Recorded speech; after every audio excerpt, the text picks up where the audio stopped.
За ингээд ээлжид нэгэн болсон бодит түүхэн явдлаа ярихад бэлэн болж байна. За өнөөдөр та бүхэндээ хүйтэн дайны үед Америкийн нэгдсэн улсын цэргийн албанаас зугтаж хойд Солонгос улс руу очисон 4 Америк цэргийн тухай түүхийг маш товчхон энгийн үг хэлгээр ярьж өгнө.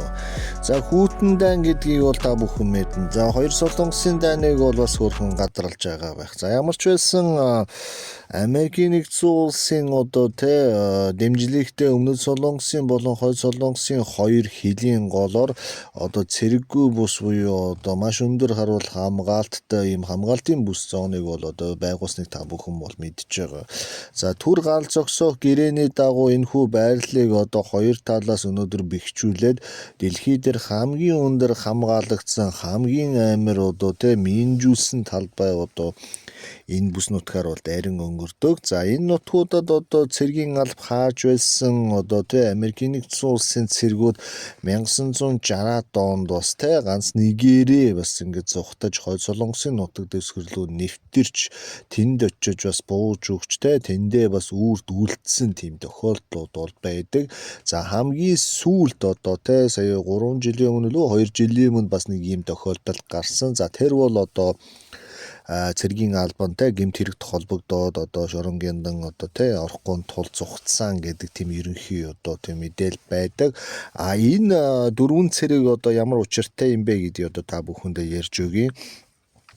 За энэ дөрвөн цэрэг бол нэг цэрэг дөрвөлөө санаа оноо нийлээд явчихсан юм бол биш. Ганцаараа тэр хойд болон өмнөд Солонгосын цэрэггүй бүсээр эргүүл харуул хамгаалтын үүргийг гүйцэтгэж байж үедээ анги байрлал орхиж өөрсдийн сайн дураар явсан, бууж гисэн, эсвэл зугтсан иймэрхүү үйл явдал болсон байгаа. За хамгийн анхных нь болохоор 1962-нд Абшер гэдэг Америк залуу харуулын тоосоо ямар нэгэн зөвшөөрдгүйгээр гэнт Орос оргоо алгуулсан. За тэр хойд Солонгос руу явсан байсан. За тэгэнгүүт 62 оны төгсгөлд Дреснок гэдэг бас нэг Америк цэрэг бас тухайн оныхон сүүл хавцаа бас ингэж зохион байгуулалтаагаар хойд Солонгосын хил нэвтэрж алгуулсан байдаг. За ингээд 63 онд Жери гэдэг Америк цэрэг бас анги байрлал хамгийн орхиод бас ингээд хойд Солонгосын нутаг руу нууцаар яваад орчихсон.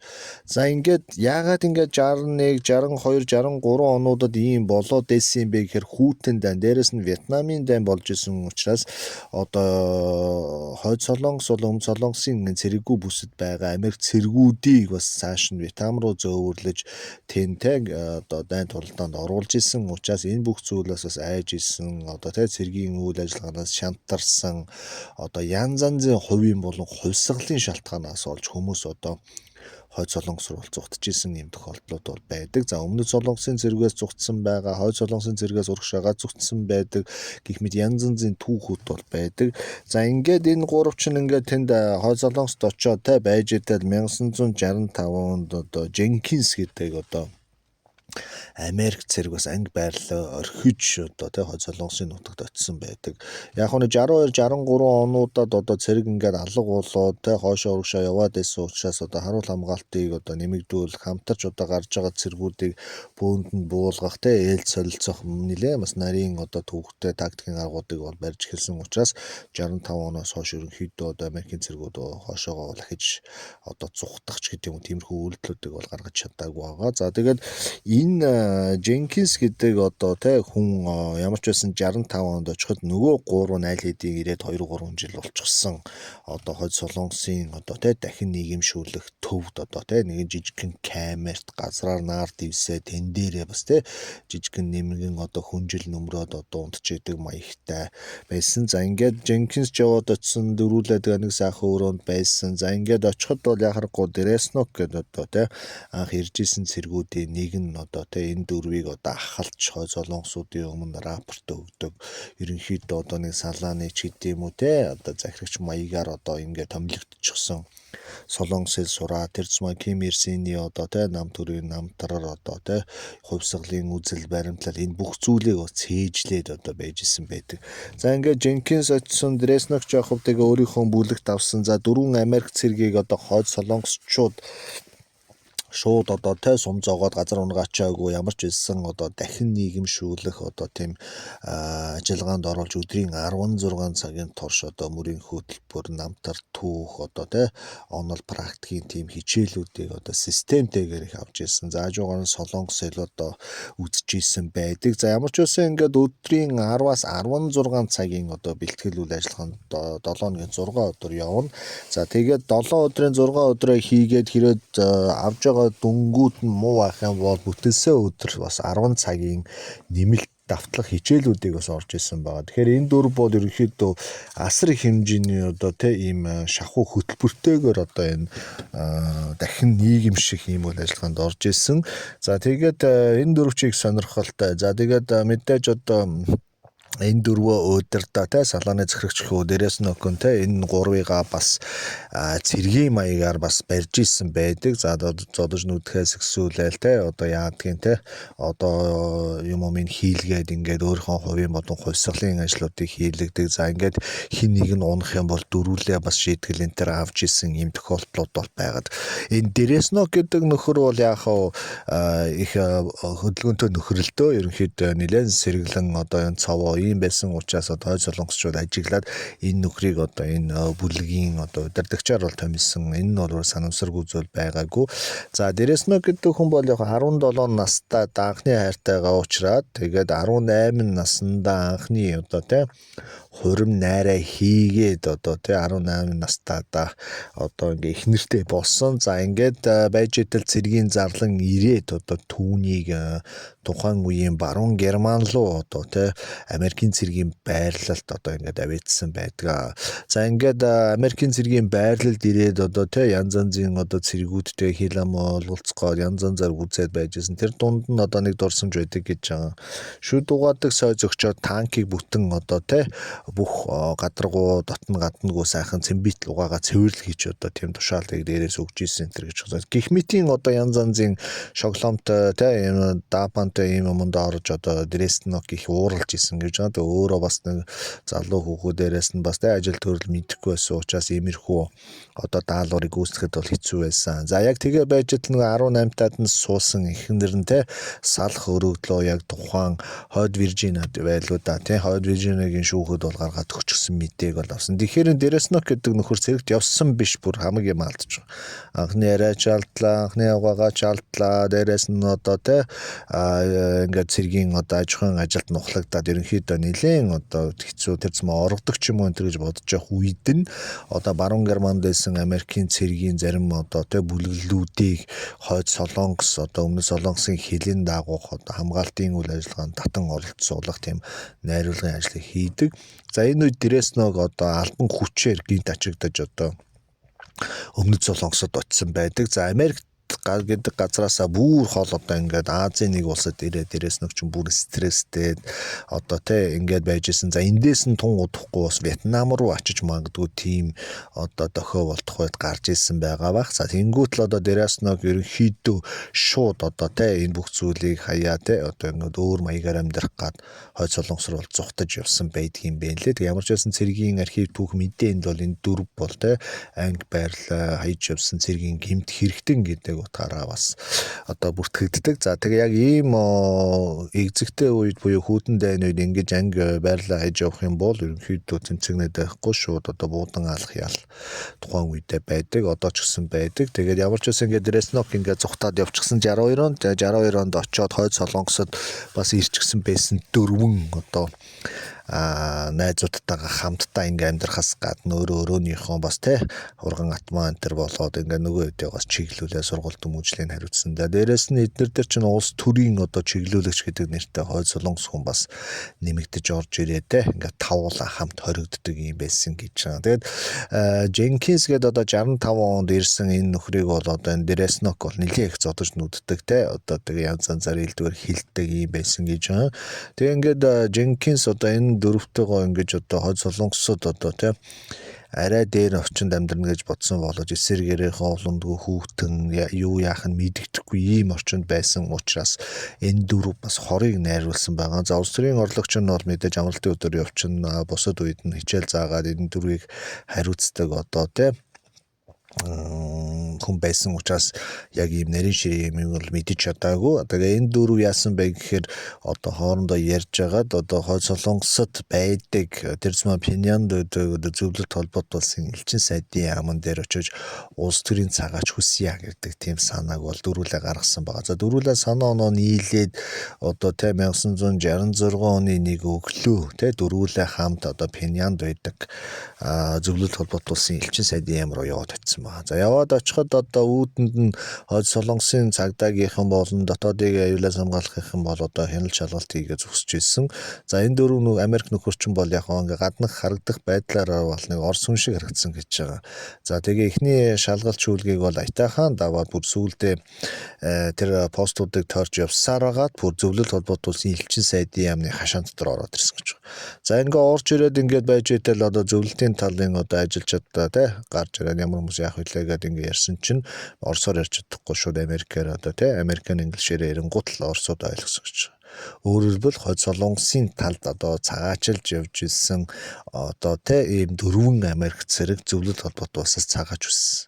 За зөвлөлтийн тал хойд солонгостой бас асуудалд орохгүй тулд энэ хүмүүсийг тэр дор нь одоо татгалзаж одоо дөрвөн Америк залууг буцааж хойд солонгосын талд гаргаж хүлээлгэж өгсөн. Ингээд энэ дөрөв одоо өдөр шөнөгүй одоо хойд солонгосын үзэл суртал коммунизмын одоо тийм мөрийн хөтөлбөрүүдийг уншсныхаа үр дүнг ингэж гаргаж байгаа юм байна гэдгийг хойд солонгосчууд мэдээд асар ихээр ууралсан. Өөрөөр хэлбэл бэлтгэл ажил муу хангагдж байгаа юм байна гэдгийг ойлгоод тухайн одоо улс төрийн одоо зөвлөгчийг энэ хүртэл одоо тэр бараг цаазлуулсан байх. Хариуцжсэн дөрвөн хүн одоо гинт ингээд өөр улс руу ингээд цагаачлах хүсэлт гаргасныг нь. Тэгээ ямар ч байсан энэ дөрөв маш ихээр айж одоо ингээд буудуулах юм байна да гэвэл итэл яг дөрвүүлээ нэгэн зэрэг одоо асуудалд орсон. Дээрэс нь тухайн үед яг хойд солонгосод яг дөрвөн Америк зэрэг байсан. Энэ дөрвөөр одоо үзэл суртал болон янз янзын орчуулга, дээрэс нь радио мэдээ бэлтгэх энэ төр ажилд одоо томилох цаашдын одоо бодол санаа байсан учраас энэ дөрвийг бол буудчихаагүй. Тэг ямар ч байсан буцааж ирээд бас харуул хамгаалт болон хэрэгцээ хандлах хамаг юм таньж нэлийн чангал бүсийг нь одоо чангалсан. За тэгээ өөрөөр хэлбэл одоо гаргасан алдаа дутагдлаа хөдөлмөрөөр нөхөө хөдөлмөр таныг хүмүүжүүлнэ гэдэг тийм санаа оног бол тулгсан байдгийн байна лээ. За тэгээ ямар ч байсан энэ дөрвийг одоо ингэж ирсний дараа энэ дөрөв нэг л зүйлийг ойлгосон гэж байгаа.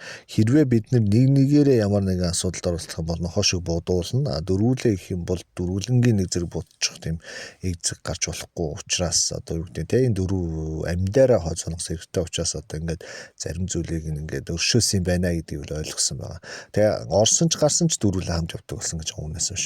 За тэгээд Дреснок гэдэг энэ нөхөр одоо энэ гурвыг хариуцаа дөрвөлээ ингээд явна. Тэгэхээр ямар нэгэн алдаа дутуулах юм бол Дреснокт хойд солонгосчууд үүрэг өгнө. Тэнгүүд энэ гурваа барьж авцоддаг ч юм уу шийтгдэг иймэрхүү нөхцөл байдлыг одоо эдгээр олон жил явсан. За хойд солонгос зэргүүд орж ирээд нүд нүдгүй зодоод байхгүй зөвхөн Дреснок дэлчид Дреснок нөгөөдөө хөрхөө шоглоод яваад идэх. Иймэрхүү байсан байж байгаа. За ингээд энэ нөхдүүдэд ч ямар зүгээр тэжээгээд байх бач үзэл суртлын машинд бол ашигласан. За тэрний юу гэхээр тухайн үедээ Америкийн одоо цэргүүдийн тэр муухай ааш ариншин одоо янз янзын зүйлд одоо энэ дөрвийг одоо гол дүрд нь тоглуулж одоо хойд солонгосод гарч ирсэн Нэргүү Баатрууд гэдэг кинонд хүртэл одоо Америк цэргийн дарга Америк эмчтэй янз янзын тийм хүмүүсийн дүрд бол тоглуулсан. За тэгээ энэ дөрвийг тоглуулахад дандаа эсрэг буюу муу ярийн дүр тороо тоглуулна. Тэгээ энийгээ дагаад энэ дөрв маань бас хойд солонгосод нэлээд нэр хүндтэй болчихсон.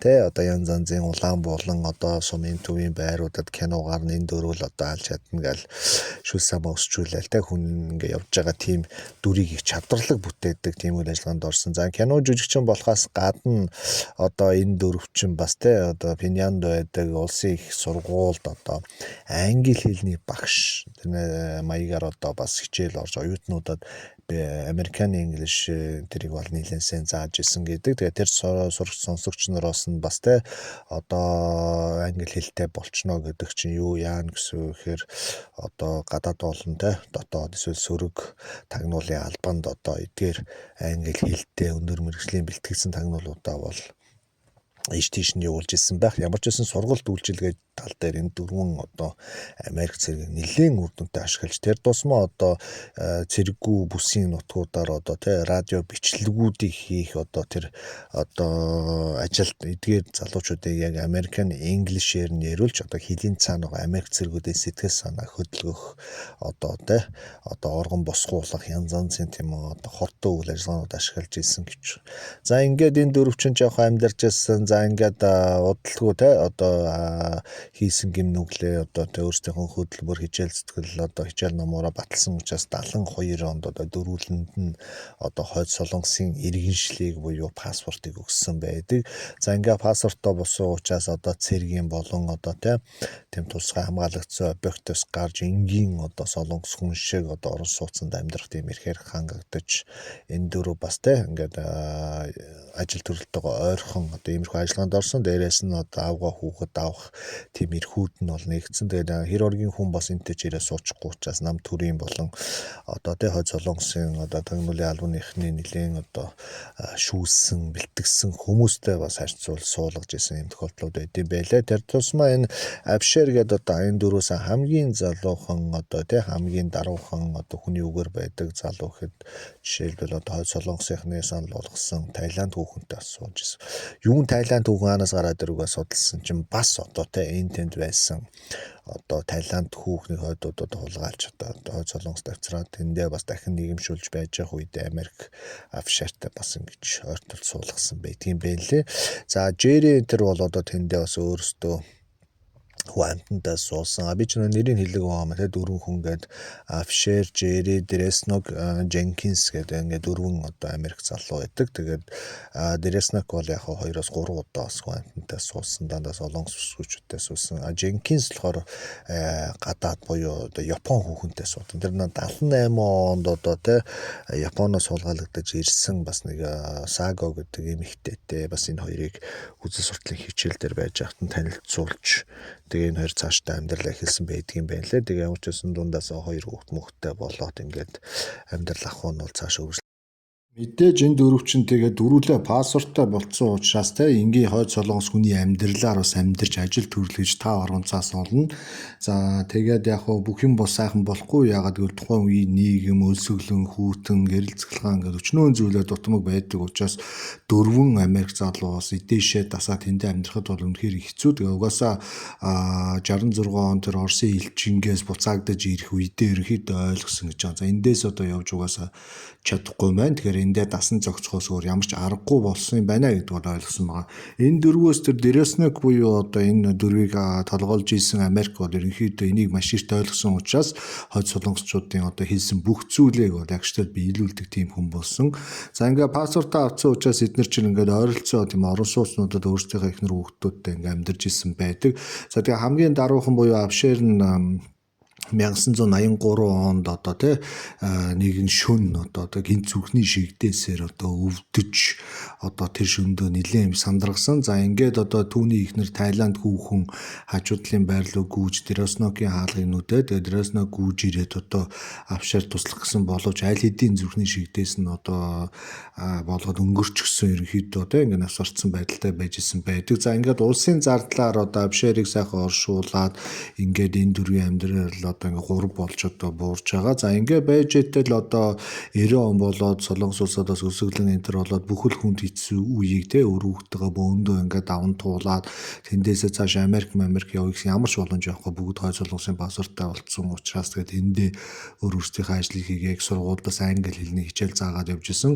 Тэгээд юу яасан байдгийн байлаа. Тэгээд эдгээр чинь 1992 он гэхэд ерөнхийдөө одоо гадаадын иргэд зөвхөн Америк эсвэл нэг Япон хүмүүс байдсан байна да гэсэн тийм ойлголттой байсан бол одоо орон орны хүмүүс байдаг одоо тэндээс суулгаалагдаж ирсэн тийм их олон тооны бие биенээ мэддэг хүмүүс байдгийн байна гэдэг 92 онд бол мэдэж авцгаасан гэдэг байгаа. За ингээ 96 онд Джерри буюу одоо нэг хоёр дахь Америк залуу маань бөөрийн дутагдал гэдэг өвчнөр нэлийн хүнд өвдөж байгаа. Тэгээд 96 онд бол нас орсон. За тэгээд Джерри бас ихнэр хүүхдтэй байсан. Тэгээд тэрнээсээ ингээд ийм болсон байгаа. За ингээд нийт очсон 60-аад онд очсон 4 Америк залуугаас 2 нь одоо ингээд Пиньянд ингээд амиа алдсан. За ингээд 3 дахь нь буюу одоо одоо миний нэрээд байгаа Женсик гэдэг одоо энэ Америк залуу Япон их нэртэй тэгээ 2 охинтой байсан. За тэгээд 2002 онд Монгол улсад одоо Япон хойд солонгосын одоо төлөөлөгч нар хоорондоо уулзаад одоо ингээд дээр үед одоо Хүйтэн дайны үе тэрнээс хойш үед Японоос хулгайлагдсан одоо Японы иргэдийг хойд солонгос улс буцааж өгөө гэдэг дээр бас санаа оноо нийлсэн байдаг. Тэгээ ингээд Женсикийн эхнэр буюу одоо Саго гэдэг эмэгтэй 80-аад оны үед хулгайлагдчихсэн. Тэгээд Япон хэлмэл зааж исэн учраас одоо тэгээд бас нэг их сургууль багшийн статустай байжсэн энэ эмэгтэй өөрийнхөө төрлөг их орон руу бол одоо ингээд хоёр охиноо нөхөртөөгөө үлдээгээд одоо ингээд ганцаараа төрүүлж явсан. За ингээд явсныхан дараа буюу одоо энэ чинь 2004 оны юм ярьж байна. 2002 онд энэ гэрээ хэлсэн батлагдаад бүх юм нь албацсараад 2004 он болоод одоо тэр эмэгтэй их орон руугаа ингээд явсан. За ингээд 2004 оны 7 сар араас нь буюу 3 сарын дараа Женсик өөрийнхөө хоёр охиныг аваад бүгдээрээ хойд солонгосын паспорттай их нэртэйгээ уулзах, их нэртэйгээ нэгдэх гэдэг тийм хүсэлтийг дээшээ доошоо явуулж божигнуулсаар байгаа. Тэгээ хойд солонгосын одоо удирдлагч нараас зөвшөөрөл аваад тэгтээ шууд Япон руу ч юм уу солонгос руу явахгүйгээр бүх зүйлийг тооцож Филиппин улс руу одоо явуулна гэсэн тийм одоо заавар зөвлөгөөг авдаг. За ингээд Филиппинээс одоо энэ Женсик өөрийнхөө хоёр охиныг дагуулад Японд одоо өөрийнхөө эхнэр дээр очисон байдаг. Тэгээ Японд эхнэр нь Сагон хүлээж аваад сайхан ингээд байлгасан. За гэтэл бас нэг аюул болсон. Женсигэд юу болсон бэ гэхээр цаадах чинь Америкийн цэргийн албаа агч байж байхдаа одоо албаны үүргээ одоо орхигдуул чамыг яма хайж пост орхиж одоо гадагшаа одоо ингэ зүгтсэн энэ одоо зүйл анги эрүүгийн хэрэг нь бол одоо цэргийн шүүхтэр бол угсаа үргэлж байж исэн байдгийн байлаа. Тэнгүүд одоо Японд одоо эренгүүтээ удаачгүй одоо Токиогийн ойролцоо байдаг Америкийн цэргийн бааз дээр тэн дээр бол яг нэг Америкийн цэргийн хээрийн шүүхийн одоо офис нь байдаг учраас тэн дээр одоо өөрийнхөө Америкийн дөрөв товцыг өмсөд яваад очсон. За ингээд одоо чунгууд одоо цэргийн ангийн харуул одоо милитар полис нь одоо баривчилж аваад түүний шүүхэ шилжүүлсэн. За ингээд шүүхэ шилжүүлээд яг өнөөдрийн хүчин төгөлдөр явж байгаа болон тухайн үеийн дайны цаг үеийн хууль бүх зүйлээр тооцсон бошууд буудан алах цаазын ялтаа байдаг. Тэнгүү Женсик одоо өөрийнхөө буруу гим нүглийг одоо шүүхтэр хангалттай нотолж наашаа буцаад ирэх тийм боломж байгаагүй гэдгээ бас нарийн тайлбарлаж хамт одоо Америк Норд юунд байсан хойд солонгосод байсан тэр найзуудынхаа нэр ус одоо цол зэрэгмээ хурлаж исэн анги мангийг нь үргэлжлэн зөв хэлсэн. Гэхдээ цэргээс яагаад оргосон, яаж явж очсон, хинтээ ямар ажилтнууд хийснийг бол хэлээгүй. Зөвхөн одоо ийм хүмүүс байдаг.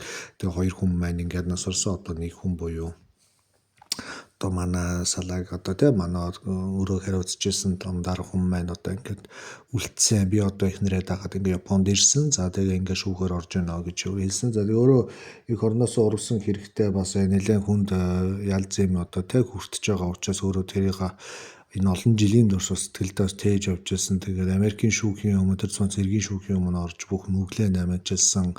За тэгээд өөрийг нь яагаад харуулын постыг орхиж одоо хойд солонгос руу болохдохгүйгаа тайлбарлахад бол өөр хэлсэн байдаг. Яг уу нөхцөл байдал Вьетнам руу одоо зэргүүдийг очиж исэн учраас би Вьетнам явж өгч ирснээс одоо их орн руугаа явмаар байна гэж бодсон. Тэгээд хамгийн зөв гаргалгаа болвол хил дээр эргүүлж явахдаа хойд солонгосынхан дээр очиж бууж өгөөд хойд солонгосынхан хоошоо зөвлөлт рүү гаргаад зөвлөлтөөсөө одоо янз янзын солилцоонууд болдог. Тэр солилцоонуудад бас хамрагдаад буцаад Америкт ингээд тойроод очичээ гэсэн тийм бодолтой ингэж энэхүү алхмыг хийсээ ерөнхийдөө бол амьд явахын тулд иймэрхүү тэгээ бас цэргийн албан шантарсан учраас ийм бодлогогүй алхам гарч ирсэн гэдэг хэлсэн. Цэргийн шүүхээр 2004 онд оруулаад тэгээд нэлээд судалж явсны эцэст гим нүгэл бүх зүйлийг дэнслээд 30 хоног баривчлах одоо тийм ялыг өгсөн. Хамгийн хөнгөн ял одоо баг бэлгэдлийн шинжтэй ял өгсөн. За ингээд нэгэд 70 гарцсан хүн байсан учраас хөрхөө тэгээд 30 хоног Токиогийн ойролцоо Японы цэргийн Америкийн цэргийн баазаа чивдэг үлээ Зама гэдэг шиг санагдаж байна. Тэр Зама дээр ингээд түүнийг 25 хоног яс одоо сахилга маягийн тэм шоронд хороод 25 хоног болонгууд нь 30 хоног суулгахгүйгээр гаргаж ирсэн. За ингээд гарч ирэнгүүтээ удаачгүй 2007 он тэ өөрийнхөө ихнэр хүүхэдтэйгээ бүгдээ ингэж байж агаад тэгээ бас нэг зүрхний асуудлаас болоод нас орсон 77 наснда гэж одоо түүхэн тэмдэглэж үлдсэн байдаг. За дээрээс нь юу одоо нөгөө нэг өрөөг хариуцж ирсэн гол солонгосуудад нарийн байсан тэр нөхөрчин бол яг одоо тэ хойд солонгостоо үлдээд тэгээд 2006 онд бас биеийн мууцаар агаад юу гарч илээ бас нэг зүрх илүү бүр илүү бас нэг тиймар ингээд нас орсон гэдэг. Тэгээд ерөнхийдөө бүгдээрээ нэг даалгаар нь наслаад зарим нь 50 эдтэй ч юм уу нас орсон тийм тохиолдол орсон. Тэгээд эдний хоол хүнс тийжэл олон жилийн одоо витамины дутагдал одоо тийм ийм зүйлээс болоод ерөнхийдөө дотор гидсэн тэр юмнууд нь бол ерөнхийдөө хөнгө болчдөг юм шиг байгаа. Тэгээ өөрхийдөө эдгээр бүгд нас орсон байдаг. За өнөөдрийн байдлаар хойд солонгос улсад одоо Америкийн цэргийн албан хаагч нараас одоо тий зүхтэж очисон тэнд ажиллаж амьдарч байгаа хүн бол байхгүй. Тэгээд ямар ч байсан нэг юм 4 Америк цэрэг 60-аад онд одоо хойд солонгост очиж тэндээ тэгээд ингээд тентхий иргэн болоод өнөөдөр хүртэл тий түүхэнд нэг юм зүйл бол бичигдэж үлдсэн байдаг. За тэгээ хойд солонгос болон өмнөд солонгосын өөр хятад Оросын ч юм уу тийм иргэд бас энэ байсан байгаа. Тэгээд эдмих зүйлүүдийг нараас судалж байхад гарч ирвэл би та бүхэндээ нэг иймэрхүү маягаар хөнгөн тий мэдлэг тусал нэмэр маягаар ингээд хийлээд яриад явчихна. За ингээд орж гараад ойрхон байдаг одоо нийт үзэг сонсогч нартай маш их баярлалаа. Тэгээд дараагийн гоё түүхүүд маань араасаа өсрээд